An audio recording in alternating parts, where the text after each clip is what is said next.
Bonsoir, bienvenue, il est presque 20h, bienvenue dans cette édition spéciale Indépendance, souveraineté, ce sont désormais les maîtres mots de la politique énergétique de la France. Parce que quand nous importons le pétrole des autres, nous importons les crises des autres. Et nous devons faire de chaque crise une opportunité. Ce sont les mots du Premier ministre que vous avez suivi en direct sur BFM TV qui a pris la parole en fin de journée.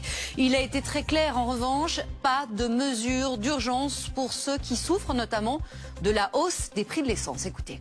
Sur les carburants. Oui, mais ceux qui nous regardent là et qui ont du mal à finir leur mois et qui voient l'essence monter, ils se disent finalement pourquoi c'est pas le moment. Oui, mais l'essence elle va peut-être baisser là. Alors oui, mais alors c'est aussi pour ça que le gouvernement temporise, c'est ce que vous expliquiez tout à l'heure Gaëtan Ménard, c'est parce qu'il est dans le flou total en fait. Il est dans le flou total. On ne sait pas si ça va baisser, on ne sait pas si ça va baisser aussi vite qu'on l'espère. Ou bien si ça va encore plus augmenter. On parlera justement de ce rapport de force dans un instant, des négociations, qui va demander quoi, et de la situation aussi sur le terrain évidemment avec toutes les équipes de BFM TV dans la région. Merci à tous les quatre d'avoir été avec nous dans cette édition spéciale. On marque une petite pause et on se retrouve dans un instant. On recevra notamment Bernard-Henri Lévy. À tout de suite.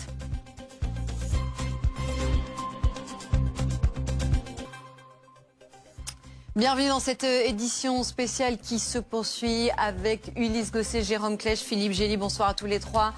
Dans un instant, nous aurons le plaisir d'accueillir Bernard-Henri Lévy. On va revenir évidemment tout d'abord sur ces dernières informations qui concernent les négociations qui vont se tenir demain au Pakistan entre Américains et Iraniens au 3e jour du cessez-le-feu. On va parler aussi évidemment des dernières informations sur le terrain avec les équipes de BFM TV que vous voyez ici à Tel Aviv, à Beyrouth. Nous serons aussi du côté de Doha, évidemment, dans la région. On va tout de suite filer à Washington. Nous attend Laurent Saïm. Bonsoir Laurent Saïm. Ce qu'il faut dire là ce soir, c'est que ces négociations n'ont pas commencé. Ceux qui vont d'ailleurs les mener sont à peine arrivés sur place ou pas encore. Et d'ores et déjà, comme il aime le faire, le président américain met la pression sur les Iraniens.